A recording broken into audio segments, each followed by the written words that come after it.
Critical Drinker has built a very successful YouTube career as a film critic, primarily because of his more cutting, brutal reviews, in which he savages a film for its flaws. His reviews not only articulate frustrations many have with modern films, but they're also entertaining in their own right. After a certain amount of time spent criticising films, Drinker tried his hand at making one himself, a short film called Rogue Elements, funded by donations from his audience. Since Drinker's so prominent for forthrightly prescribing what makes a good film, many may have been excited to see him apply his opinions on that to craft his own and show Hollywood how they should be doing it. Perhaps he even thought he was going to do that himself. After all, before becoming a YouTuber, he had a career as a novelist, so it's not like he was new to storytelling. But once his short film was released, it was received poorly, torn apart by not only Drinker's detractors, but also many in his own audience, as far as I understand. Personally, I didn't like it either.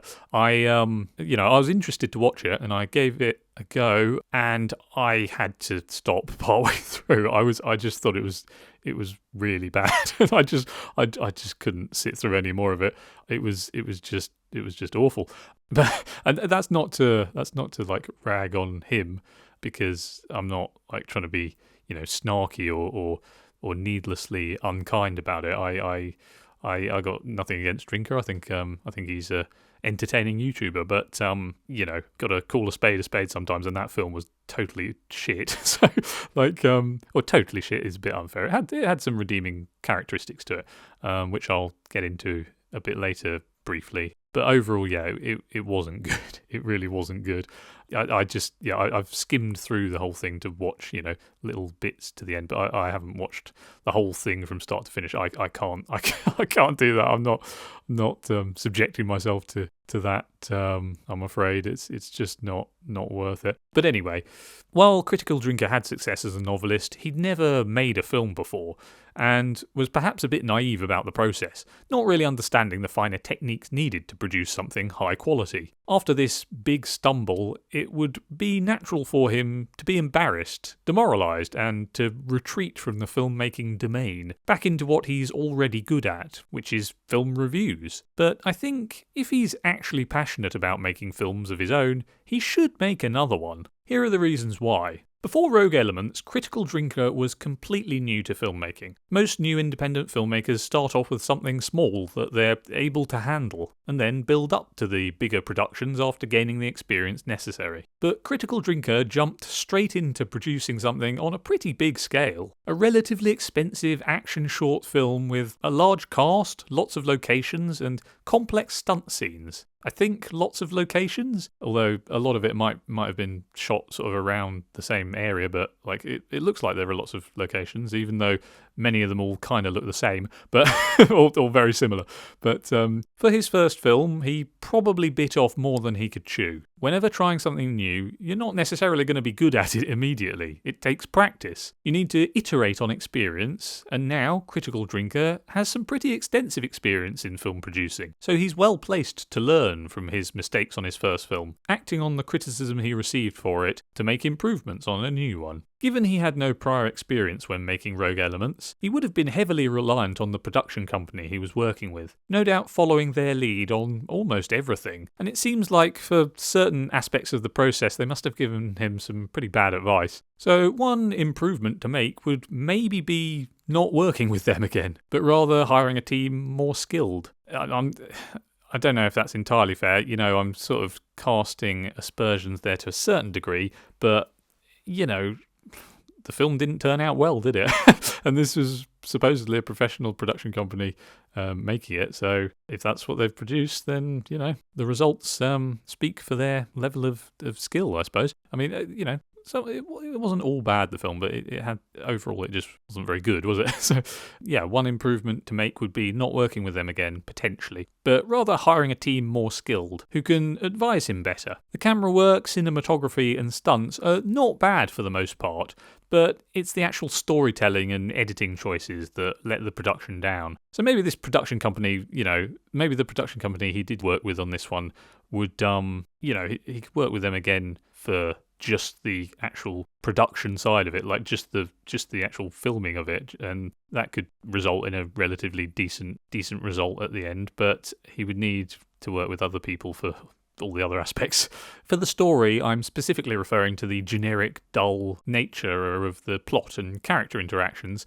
For the editing, the biggest violation was the way music was used, or overused. For me, that was one of the biggest, most immediately noticeable things that made the film feel amateurish. There was also that opening title card that looked so cheap and tacky. I think it was probably a stock template and really set a bad precedent for what was to come after it. These mistakes are quite rudimentary, so any experienced filmmakers should have really known better. Drinker's public image didn't seem to get hugely damaged by Rogue Elements, but it probably took at least a small dent. His haters were mocking him for the film's quality, and fans who funded the project were probably annoyed that he'd wasted their money on it. So, a good way to move past all that, and to make more distant what may be the spectres of embarrassment and disappointment for Drinker, would be by trying again, and making something better. Making another film from a more experienced position with the correct adjustments applied for improved quality would not only be good for Drinker's own sense of achievement,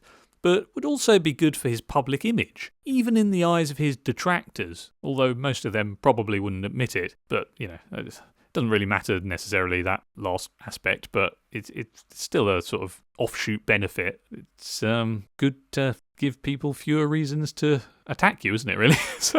And the more high quality stuff you produce, the harder it is for people to do that, to attack you. Although it doesn't always stop people, of course. Anyway, so that's why Drinker perhaps should make another film. But while there are those reasons for him to do that, there are, of course, reasons why he wouldn't, or maybe even shouldn't. So here they are. Firstly, Critical Drinker may struggle to garner the same amount of financial backing from his audience this time, after wasting their money before. Then there's a risk of damaging his reputation if he makes a film that's just as bad or even worse than the last one. Finally, he simply may not want to make another film. I think he was approached with a pitch for Rogue Elements by the director who ended up working with him on it. So, if not for that, he may have never attempted to make a film anyway. Doing so is very time-consuming, expensive, and requires a lot of care and attention that he may just prefer to direct in his review content, since that's where he's already successful, and may feel more confident that investing his time there will be more fruitful than taking the risk of trying to succeed in an area he's less skilled in. The prospect of repeating the Rogue Elements experience may just be too traumatizing for him. But I don't know, that's all speculation. I think he's recently kind of publicly started acknowledging that Rogue Elements is not very good, and there's a joke in one of his videos about how painful that is for him. And so he acknowledges it himself. He's not oblivious to the quality, and it's not like he probably knows, he knows. He knows, I think. I mean, it's good as well. It's good that he's acknowledging that it's bad, because I think that's a good way to sort of assuage some of the embarrassment, maybe, is by actually admitting it, or it's a good look. It makes you more favourable publicly, I think, if you're willing to do that rather than just like not acknowledging it at all. He's played it. I mean, initially he released a video detailing everything that went wrong with the production that caused the film to turn out how it did, and he ended up like throwing one of the actresses in it under the bus by talking about how she wasn't able to deliver a monologue, so they had to rewrite it, and that compromised the quality of a particular scene, and blah blah blah. And that is really not a good look. He should not have done that. That was a really doing that was a bigger mistake than the mistakes he made actually making the film. Like, you really should not throw people under the bus like that. But he's course corrected, if you will, since then, and he's now just acknowledging the film's bad, and he seems to have a good sense of humour about it, which is good. But what do you think about all that? Do you think Critical Drinker should make another film and attempt to rescue his pride? Or do you think he shouldn't bother? Let me know in the comments, leave a like if you're feeling generous, and subscribe for more videos like this on cultural figures and political topics and such. Bye.